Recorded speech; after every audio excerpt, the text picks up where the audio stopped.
Bonjour et bienvenue, je suis Philia, et voici ma petite histoire qui s'intitule « Le monde, l'homme et l'œil de la discorde ».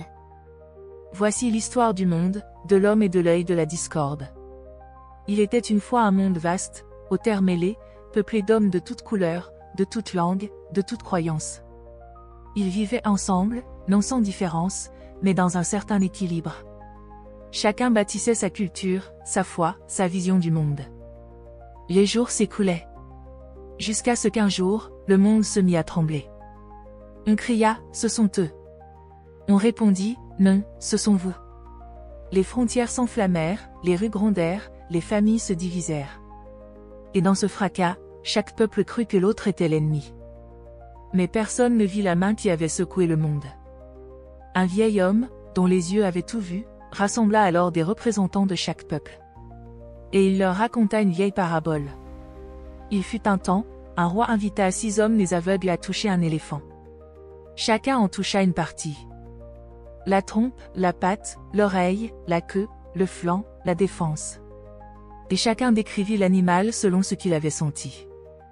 Tous avaient raison, mais tous croyaient que les autres mentaient. Car aucun ne voyait l'éléphant entier. Un silence pesa sur l'assemblée. Le vieil homme reprit d'une voix grave. Vous êtes ces aveugles. Vous vous battez pour vos vérités partielles. Mais au-dessus de vous, un œil vous observe, un regard froid, ancien, sans visage. Il manipule, attise, oppose. Il ne prend pas parti. Il divise pour régner. On l'appelle l'œil de la discorde. Vous ne le voyez pas, mais il façonne vos colères. Il choisit vos ennemis. Il profite de vos blessures. Alors les hommes se regardèrent, non plus en adversaires, mais en fragments d'un tout. Ils ne se comprenaient pas encore. Mais une vérité plus vaste venait d'apparaître. Le problème n'est pas l'autre. Le problème, c'est l'invisible qui manipule notre regard. Et dans l'ombre, l'œil ancien cligna. Il ne disait rien. Mais il avait été vu. Après que le voile fut levé, les hommes ne retournèrent pas immédiatement à la paix. La vérité nue ne guérit pas tout de suite. Certains crièrent. Cet œil ne peut être vaincu. D'autres s'effondrèrent. Alors à quoi bon? Et beaucoup détournèrent le regard, préférant le confort des conflits à l'angoisse du vrai. Mais un petit groupe d'hommes et de femmes décida de marcher autrement. Ils ne cherchèrent pas de nouveaux ennemis. Ils ne brandirent pas leur vérité comme un étendard.